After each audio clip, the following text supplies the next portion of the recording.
Wow. Ooh, that was hard work, wasn't it? Yeah. Today we've been planting things out of the greenhouse into the garden. And my back was aching. Was yours? Yeah. And guess what? Reminded me of a story. Once upon a time, there was an elephant who lived with his wife. And they had a lovely house. And they had a big field. And they used to plough the field and sow crops. And in the autumn, they used to harvest the crops and get them in with a cart and bring them in and keep them for the winter so they'd have something to eat in the winter. Well, one day they'd been working out in the field and the elephant said to his wife, "Oh my gosh, my back aches and my legs ache. I think I'm getting a bit old for all this. I wish I had an easier life. I'm going to go and have a soak in the pond and make myself feel better." And his wife said, "You go along, darling. I'll tidy up the things. I'll tidy the tools for you." So the elephant went along to the pond and he let himself into the nice cool water. And he took a trunk full of water and squirted it over his head like a fountain. And it was like having a cool shower. And he was really feeling a lot better. Suddenly there appeared a crocodile at his side. And the crocodile said, "Gosh, you look absolutely exhausted. What's the matter with you?" And the elephant explained that when he was ploughing and bringing in the crops in the barrow, his back ached and his legs ached because he was getting older. The crocodile said, "Well, what you need is a horse." "A horse?" said the elephant. "A horse?" "Yes," said the crocodile. "Get a horse. The horse will pull the plough for you and pull the truck for you with the vegetables on it, and you'll just have to walk behind him and say, 'Gee up,' or 'Whoa there, boy,' and you can have a string on him to turn him left or turn him right." Well, the elephant thought that was a fantastic idea, an easier life. When he got home, he said to his wife, "Would you mind if we bought a horse that could pull the plough and do all the work that we don't have to do any more?" His wife said, "Well, if you feel you need a horse, I have got some money put aside for a holiday. Take it and buy a horse, if it'll make your life easier and you'll be happy." "Thank you," said the elephant. So the next day he set off with his little bag of money to the market in the town, where he thought he'd be able to buy a horse. He was a bit thirsty after the long journey there, so he went into a cafe that was run by a baboon. And when he told the baboon why he was in town, he wanted to buy a horse, the baboon was a bit naughty, and he thought, this is a way I could make some money. This elephant doesn't look too bright. Perhaps I can play a trick on him. So the baboon said, "How much money have you got?"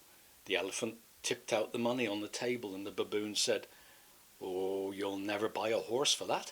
Horse is much more expensive." "Oh," said the elephant, "it's all the money I've got. What am I going to do?" And the baboon said, "Well, why don't you buy some horse eggs and hatch them out yourself? Horse eggs are much cheaper than horses, and you can hatch them and you'll have your own little horses to grow up and do the work for you." Well, the elephant thought that was a great idea. "Where do I find horse eggs?" he said. The baboon said, "Well, do you know, it just so happens that round the back I've got some horse eggs, and I can let you have 3 for that money." Well, the elephant thought it was a brilliant idea. So he got the pumpkins, they were, because the baboon hadn't got horse eggs really. Horses don't lay eggs, do they? He put some pumpkins in a sack, and he said to the elephant, "There you are, 3 horse eggs. Take them home, look after them, and you'll have baby horses." And he put the money in his pocket. "Thank you," said the elephant. And just as he was leaving, the baboon said, "Oh, by the way, you have to make a nest for the eggs in a big basket with some straw, and you have to sit on them very gently, because you're a big fellow. Sit on them and keep them warm for a week. But you must not eat, you must not speak, and you must not move for a whole week, or the eggs will be spoiled and they won't hatch." "Okay," said the elephant, and he went home. But when he got home, his wife wasn't there, and he couldn't wait to get going hatching the eggs. So he made a nest with a big basket out of the attic, and he filled it with straw, and he put the 3 pumpkins in, thinking they were horse eggs. Then he thought, oh, I'm not going to have anything to eat for a week. So he ate everything that was in the cupboards in the house. And then he snuggled down very gently on top of the pumpkins to hatch out what he thought were the horse eggs. Well, when his wife came home, she looked at the cupboards and she thought, why has somebody eaten all the food in the house? This is ridiculous. What are you doing there? She said, sitting on that basket of straw. Oh, the elephant remembered. He wasn't to speak, was he? And he wasn't to move. He said, he tried to make his wife understand what he was doing, but she just thought it was very peculiar. She thought he was ill. Oh my goodness, she said, what am I going to do with you? Help, help, she shouted, help. Lots of different animals came to the house and they looked in through the windows and looked in through the door and they saw the elephant sitting there and the elephant was going but he couldn't speak and he couldn't really move. No, because he was afraid of spoiling the horse eggs, as the baboon had said. Everybody tried to get the elephant off the basket, but he stuck to it. He couldn't let the horse eggs spoil, and he held on tight, and all the animals pushed and pushed, but they couldn't get him off the basket. He was a big lad. Anyway, eventually, the hippo came in, and the hippo said, we need to get him off that basket, don't we?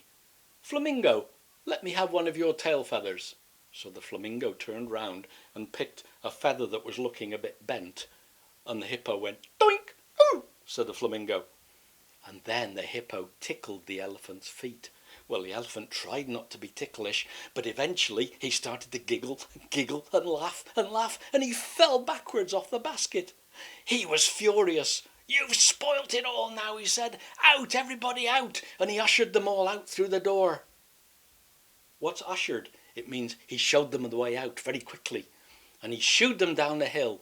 He was really cross. They're spoiled now, he said. The eggs will be spoiled. And in his temper, he picked up the first pumpkin and threw it down the hill. And it bounced and went into the river.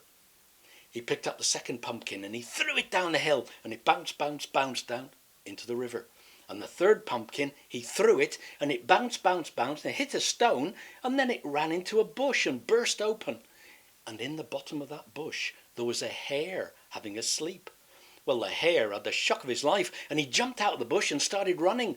And when the elephant saw the hare in the distance, he said, a baby horse, it was in the egg, that's my baby horse.